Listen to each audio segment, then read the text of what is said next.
ಮೈಸೂರು ಪತ್ರಿಕಾ ಭವನದಲ್ಲಿ ಕರ್ನಾಟಕ ರಾಜ್ಯ ರೈತ ಸಂಘ ವತಿಯಿಂದ ಪತ್ರಿಕಾಗೋಷ್ಠಿಯನ್ನು ನಡೆಸಿದರು. ರೈತ ಸಂಘದ ಅಧ್ಯಕ್ಷರು ಆದ ಬಡಗಲ್ಪುರದ ನಾಗೇಂದ್ರ ಅವರು ಮಾತನಾಡಿ, ದೆಹಲಿಯಲ್ಲಿ ರೈತರ ಮೇಲಿನ ಕಿರುಕುಳ ಖಂಡನೀಯವಾಗಿದ್ದು, ಕೇಂದ್ರ ಸರ್ಕಾರ ನಡೆದುಕೊಳ್ಳುತ್ತಿರುವ ನಡೆ ಖಂಡನೀಯವಾಗಿತ್ತು ಅಂತ ತಿಳಿಸಿದರು.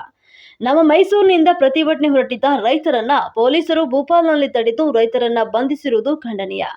ರಾಷ್ಟ್ರದ ಎಲ್ಲ ರೈತರು ಪ್ರತಿಭಟನೆಯಲ್ಲಿ ಪಾಲ್ಗೊಳ್ಳಲು ತೆರಳುತ್ತಿದ್ದರೂ ಅವರನ್ನ ಬೆದರಿಕೆ ಒಡ್ಡುತ್ತಿದ್ದಾರೆ. ಪ್ರಧಾನಮಂತ್ರಿಯವರು ವಾಗ್ದಾನವನ್ನ ತಪ್ಪಿಸಿಕೊಂಡಿದ್ದಾರೆ. ಅವರನ್ನ ಪ್ರಶ್ನೆ ಮಾಡಲು ಹೊರಟವರಿಗೆ ಈ ರೀತಿಯಲ್ಲಿ ನಡೆದುಕೊಳ್ಳೋದು ಅಮಾನವೀಯವಾಗಿದೆ. ಅವರಿಗೆ ಚುನಾವಣೆಯಲ್ಲಿ ತಕ್ಕ ಪಾಠ ಕಲಿಸಲಾಗುವುದು ಅಂತ ತಿಳಿಸಿದ್ರು. ಹಾಗೂ ಕೆರೂರು ವೈಶ್ಯ ಬ್ಯಾಂಕ್ ಮಧ್ಯವರ್ತಿಗಳ ಮೂಲಕ ರೈತರಿಂದ ದಾಖಲೆ ಪಡೆದುಕೊಂಡು 4 ಲಕ್ಷ ರು ಸಾಲ ಮಂಜೂರು ಮಾಡಿ 2 ಲಕ್ಷ ರು ಪಾವತಿಸಿ ಇನ್ನು ಉಳಿದ ಬಾಕಿಯನ್ನು ಅಧಿಕಾರಿಗಳು ಹಾಗೂ ಮಧ್ಯವರ್ತಿಗಳು ಲಪಟಾಯಿಸಿದ್ದಾರೆ ಅಂತ ಆರೋಪ ಮಾಡಿದ್ರು. ಹಾಗೂ ಬ್ಯಾಂಕಿನ ಮುಂದೆ 19ನೇ ತಾರೀಕು ಪ್ರತಿಭಟನೆ ನಡೆಸಲಾಗುವುದು ಅಂತ ಖಡಕ್ ಆಗಿ ಎಚ್ಚರಿಕೆಯನ್ನ ಸಹ ನೀಡಿದ್ದಾರೆ.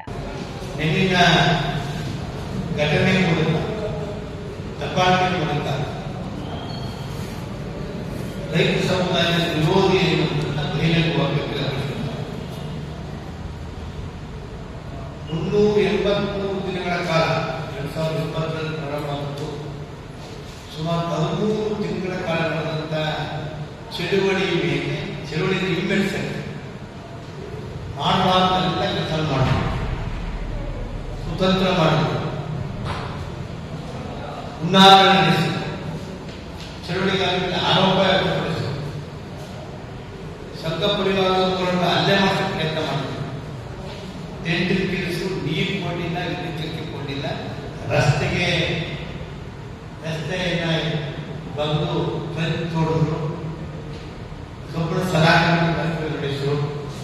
ಈ ಪ್ರಪಂಚಕ್ಕೆ ನಾಚುವಂತೆ ಕೆಲಸವನ್ನು ಮಾಡಿದ್ರು. ಇದರಿಂದ ನಾನಾ ನಾಗರಿಕ ದೇಶಗಳು ಖಂಡನೆ ಕೂಡ ಮಾಡಿದ್ರು. ಮನೆಗೂ ಸರ್ಕಾರ ಮಾತು ಅಂದ್ರೆ ಮಾತು ಅಂದ್ರೆ ಗಣಕಳಿ, ಮತ್ತೆ ಮಾತು ಗಣಕಳಿ ಅಂತ ಡೆಲ್ಲಿಗೆ 13ನೇ ತಾರೀಕು ಲಂಗಾಟಕ್ಕೆ ರೈತರು ಹೊರಟಿದ್ದಾರೆ. ನಮ್ಮ ರಾಜ್ಯದ ರೈತರನ್ನ ಮಧ್ಯಪ್ರದೇಶದಲ್ಲಿ ಬಂಧಿಸಿದ್ದಾರೆ ಖಂಡನೆ. ಡೆಲ್ಲಿ ಸುತ್ತಮುತ್ತ ಅದೇ ಹಳೇ ಹುನ್ನಾರು, ಹಳೆ ತಂತ್ರಗಳನ್ನೇ ಅನುಸರಿಸಿ ಜಿಲ್ಲೆಗೆ ಸೇರಿಸಿ ಹೊರದಾಗುವಂತ ಕೆಲಸ ಮಾಡ್ತದೆ. ಇದು ಅತ್ಯಂತ ಖಂಡನೀಯ.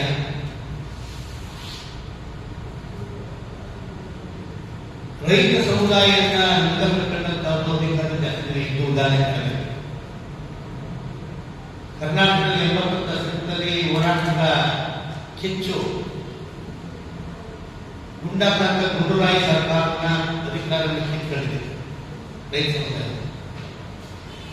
ಇವರೇ ಭೂ ಸುಧಾರಣೆ, ಭೂ ಸ್ವಾಧೀನಕ್ಕೆ ತಿದ್ದುಪಡಿ ತರಕೊಂಡಾಗ ಅಲ್ಲಿ ನಡೆದಂತ 4 ರಾಜ್ಯದಲ್ಲಿ ಬಿಜೆಪಿ ರೈತರ ವಿರೋಧದಿಂದ ಏನಾಯ್ತು.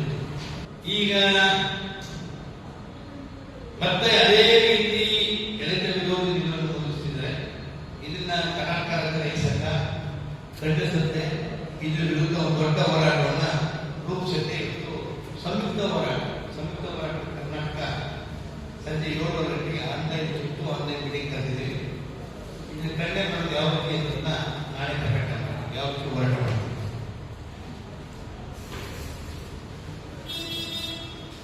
ಅನ್ನ ಕೂಡ ರೈತರನ್ನ ನಡೆಸಬಾರದು. ಇದು ನಮ್ಮ ದೇಶದ ಸಂಸ್ಕೃತಿ ಇಲ್ಲ. ಯಾವುದೇ ಧರ್ಮದ ಸಂಸ್ಕೃತಿ ಕೂಡ ಅಲ್ಲ, ಯಾವುದೇ ರಾಜನೀತಿಯ ಸಂಸ್ಕೃತಿ ಕೂಡ ಅಲ್ಲ. ಬಹುಸಂಖ್ಯಾತ ಚಳವಳಿಗಾರರ, ಬಹುಸಂಖ್ಯಾತ ಸಮುದಾಯದ ಕೂಗನ್ನು ಕೇಳಿಕೊಳ್ತಾರೆ, ಮಾತಾಡ್ತಾರೆ, ಸಮಸ್ಯೆ ಬಗೆಹರಿಸಿ ಭರವಸೆ ಕೇಳಬಹುದಾಗಿತ್ತು. ಏನ್ ಕೃಷಿಕ ಇದೆ ಅವ್ರ ಹೇಳ್ಕೊಂಡು ಹೇಳಿದೆ. ಏನ್ ಮಾತು ತಪ್ಪಿದ್ದಾರೆ? MSPಗೆ ಕೊಡಕ್ಕೆ ಖಾತ್ರಿ ಮಾಡಕ್ಕೆ ಕೆಲಸ ಸಮಿತಿ ಮಾಡ್ತೀವಿ, ಸಮಿತಿ ಮಾಡಿದ್ದಾರೆ. ಯಾರು